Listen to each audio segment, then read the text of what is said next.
All right. We just did sarcoidosis of the lymph nodes.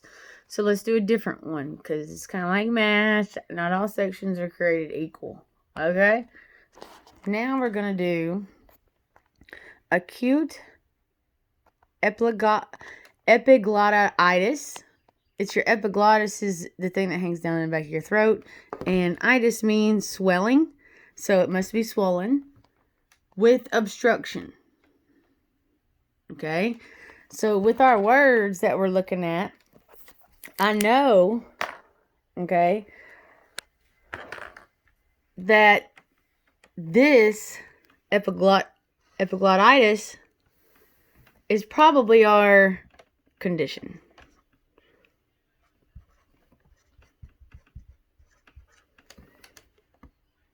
And since we're in the ICD-10, we're looking for the, okay, which is diagnosis. Acute is going to describe what type. That means it just happened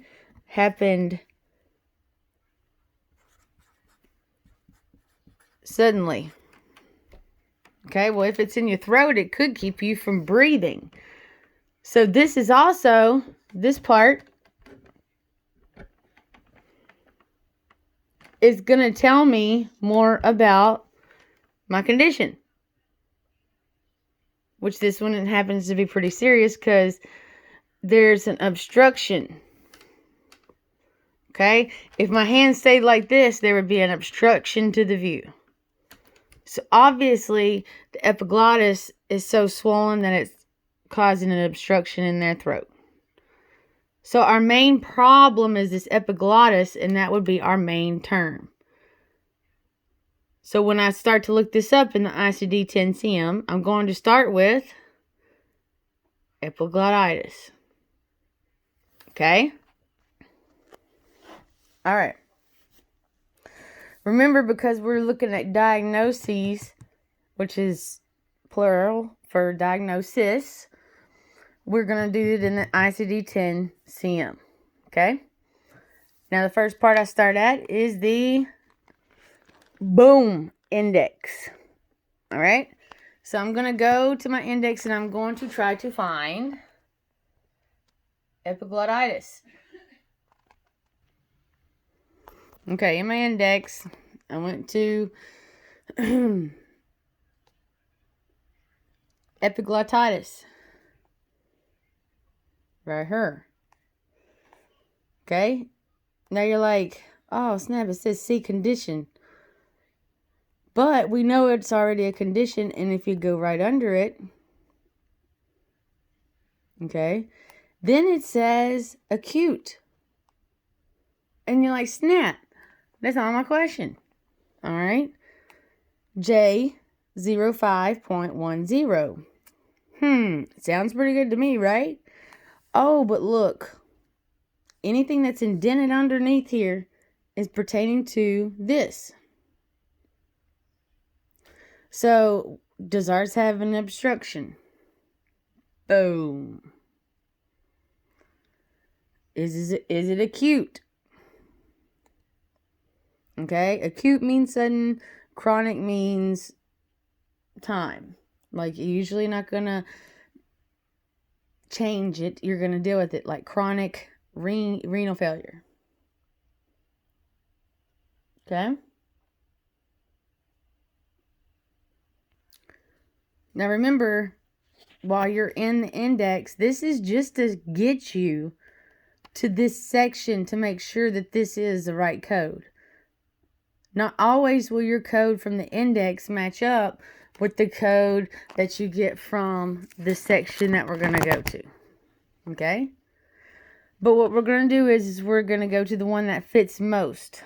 Okay? Since this is indented underneath that, and it's not chronic, but there is an obstruction, we're going to go to J05.11. All right. I went to the beginning of the J section, which means that J00 through J99 is going to be a portion of diseases of the respiratory system.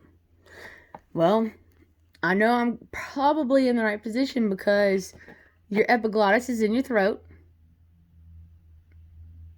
And your throat is part of your respiratory system. Ding, ding, ding, ding, ding, ding, ding. Underneath the beginning, it even gives you kind of like a content page. But this gives you contents of what J code numbers will pertain to what type of respiratory system issue you have. Okay? It also tells you what to exclude. So let's go to J05. It's going to be part of the upper respiratory infection. Let's check it out. All right, for J05, it says acute obstructive laryngitis, croup, and epiglottitis. So J05.0, we're not talking about laryngitis. Okay? But ding, ding, ding, ding, ding, we are talking about the epiglottis.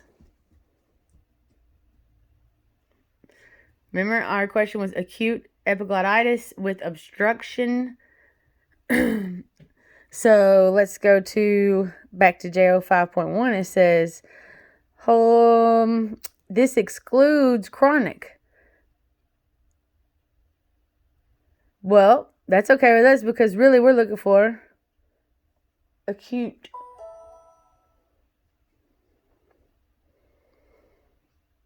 Now ours says with obstruction. So this is not going to be J05.10.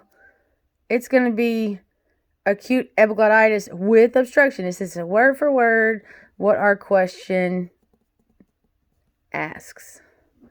Now, if you look real close, mine has a 5th in front of it.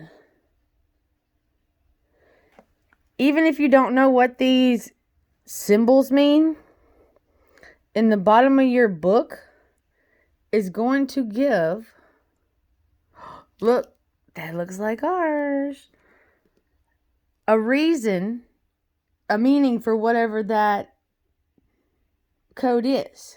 So, the check mark means additional character required.